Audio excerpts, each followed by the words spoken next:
He's making photocopies. You people who are overqualified doing work that they're underqualified, and people who are underqualified doing other work. So that's the problem. And we've got some new work coming in, and the problem is that we need to keep it balanced. What do you suggest to keep it balanced? I like where your head's at. Well, I want to ask you a couple questions. Are we able to spend any money on software to help keep a balance in the company? What kind of balance do we need to get in order to see what kind of software we need? All right, well, in order to, the highly overqualified people for making photocopies and stuff, I thought, well, when we bring in these new people, we get some good development project management software in our accounting firm that'll spread out the workload and do something like that. However, I want to know if you had any more ideas, because you kind of are aware of this problem too. Well, what about if we bring in new people that can be more interns that can take, like, have you ever thought of the people that we're bringing in, how they can be used, and maybe they can take some of the highly qualified jobs? That's a great idea, and that's a lot of the lower level work, but we still may have people who are underqualified doing work that they're underqualified trying to do work that's above their head, they're struggling. Is there a way that we can lay out a plan that can say this is what this person, the plans of what qualified work, unqualified work needs to be done? Yeah, there's a definite way we can do it. I think there's a lot of options we can do. However, when we hire these people, you and I are coming up with a plan to make sure everybody's qualified for each individual area. So I think that's one problem that we can solve by tomorrow afternoon we lay out a groundwork for what we can do there, as far as what we're going to hire for what position. The other option is that we can tell these people to suck it up. I know you got an MBA, but you may have to make photocopies from time to time. That's something that we may need to do. Also, the other option is spreading the work around and hiring more interns and trying to do that. What are your opinions? Well, I think that we shouldn't really invest in a lot of software because I feel like that gets expensive, and I feel like it's something that can be done in-house. Gotcha. And I feel like it's something that we can have sometimes the unqualified people work underneath the more qualified ones. Nice. We just have to figure out a way on how that'll work. Excellent. I feel like I'm going to disagree with you because you're a tightwad. But we need to spend money on the software. It's only $2,000. Now, what does the software do exactly? The software will help delegate the workload. How does it delegate? So our underqualified people can say, I need help on this, and it'll pop up on a qualified person's screen, and they can help march through it and work through. It spreads out the workload so there's more of a balance in the whole company. We can demo it free for 30 days. I'd like to do it with you. Maybe by the end of next week we can look at it and then we can make a decision from there. If not, we'll just have to hire more people more relevant to the workloads that we're bringing on. I think using the demo would be good because sometimes software isn't all that it cracks up to me. I like it. So let's set a date on that, and those are the specific actions. We're going to try the software for 30 days, or if that doesn't work, then we go back to pencil and paper and hiring the right people for the right job. Sounds good. Awesome. I like where your head's at.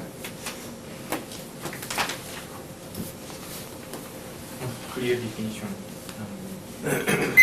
Theory explained so it's Thank you. I think everything was explained very well. I think you're a little predetermined on the software aspect of the situation. I mean, you knew that that's what you wanted to do. Yeah. Depending on the situation that you're in, I'm not sure what your relationship is with her in the workplace, but you may want to tone down your attitude towards her a little bit, depending on who she is. She's my boss. Yeah.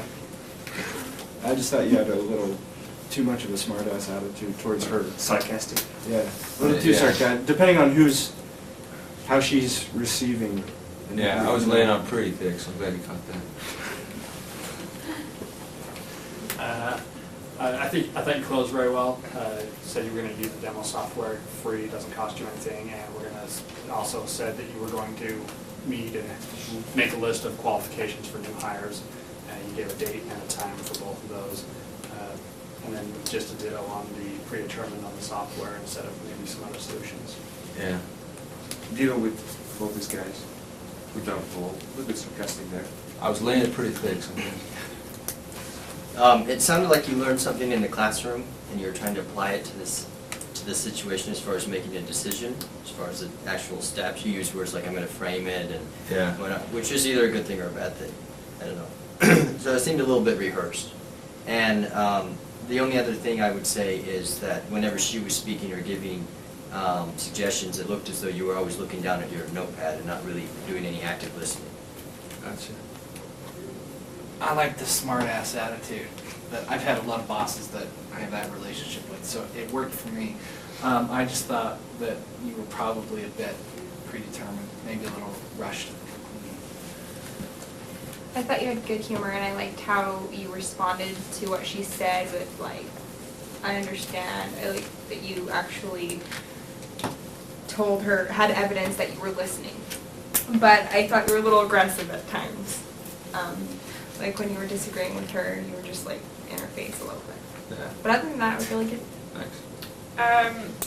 Ditto on the predetermined, but the thing is you had a good suggestion. So it's kind of like the balance between presenting your suggestion and being predetermined with it. So I don't know, I think that's hard to find that balance. I thought Tightwood was funny, but a little harsh. Ditto. Yeah, you did good. Thanks.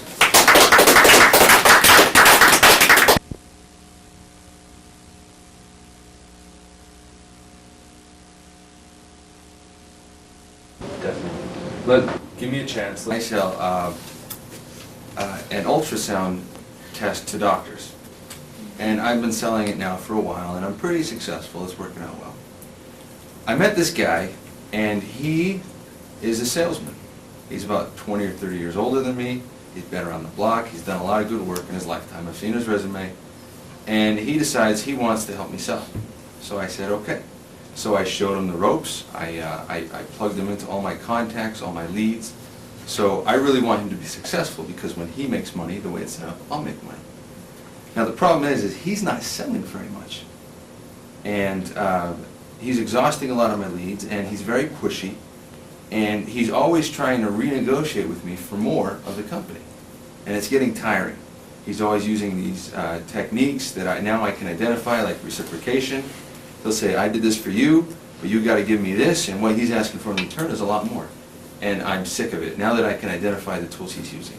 So the question I'm going to frame to you, Grandma, is, what do I do with this guy? What benefits does he offer you, if Well, any? the benefit is that he could sell a lot, because that was his gig. He's been doing it for many, many years. Right now, he's not selling as much. I'm still outselling him 5 to 1.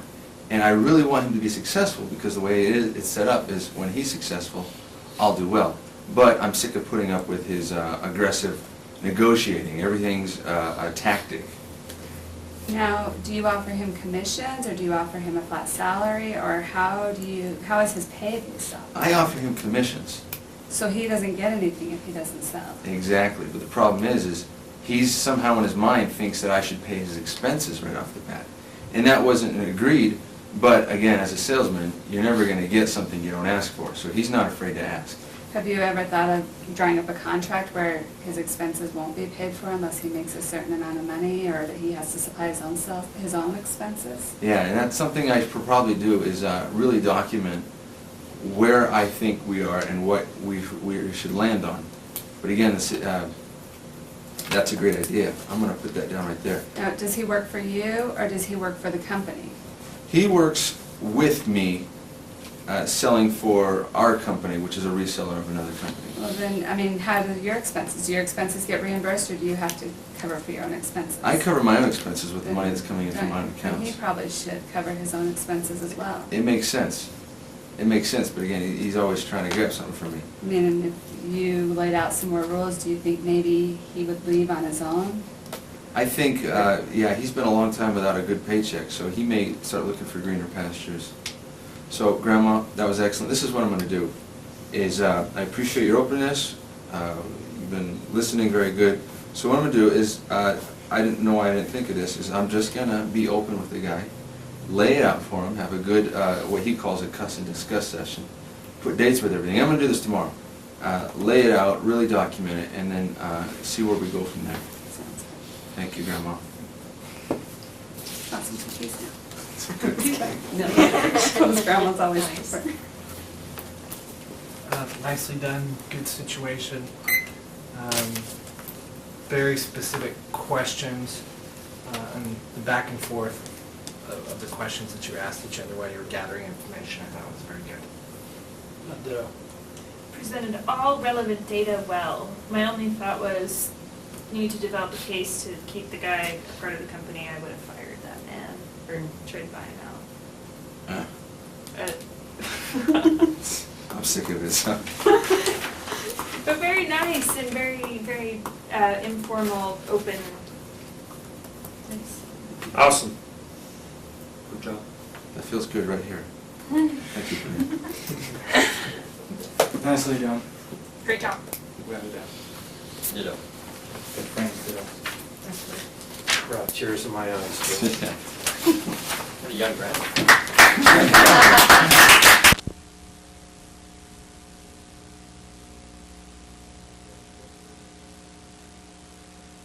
Environment where they have to deal with that kind of stuff, and we definitely want to be, That's- respect one another. See, that's what I was thinking, and I honestly don't understand why this is allowed Sure. actually within the company. So you really think it's actually even more so that's within that group, it's even more of an issue as a company, he's representing, he's creating a bad image per se. Yeah, Okay. definitely. Well, what if we were to, I mean, do you like the project that you're on right now? I mean, or do you? See, that's the thing, I really do, and that's why I've tolerated his remarks before, Uh-huh. because I love the project that I'm on right now. Yeah.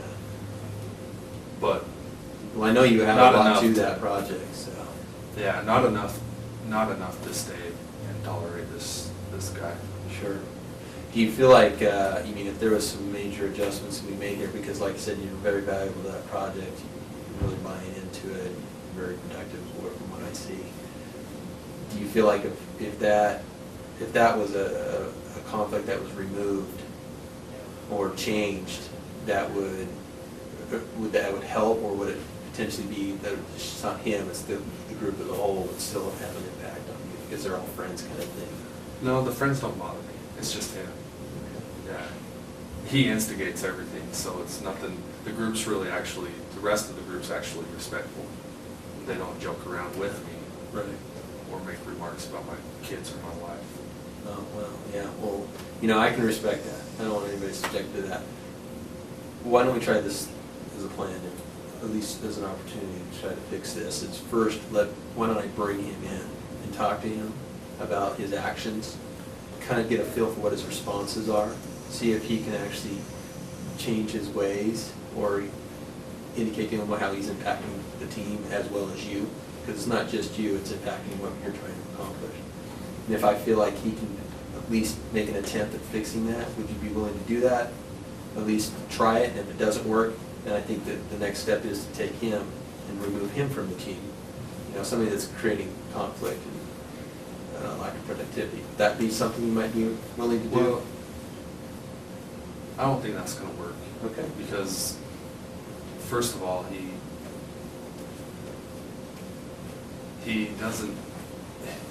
takes things like this and he makes it worse. So he's just gonna be worse to me after. If he knows that I'm complaining to him, I think it'd be better off either let him go, let me go, or switch me on projects and not say a word. Sounds like pretty serious. So, Yeah. why don't I do this then? Why don't I go ahead and bring him in? I want to discuss some issues with him. I'll try to be very diplomatic about it, respectful of your concerns, but be honest with him that this is the issues.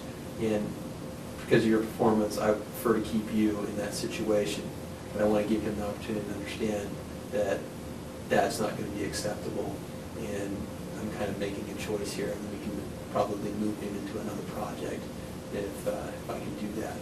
But based on your reviews and stuff like that, we definitely want to support the right people here. So would that, and then I'll get back with you on what the decision's going to be made based on that conversation. So hang in there. I definitely don't condone those types of actions for sure. It sounds like it's really impacting you quite a bit. So. Awesome. All right. Yeah. Great. Thank you. Cool. All right. Believe it or not, I do that every day. I don't know. We'll see how well I deal with it.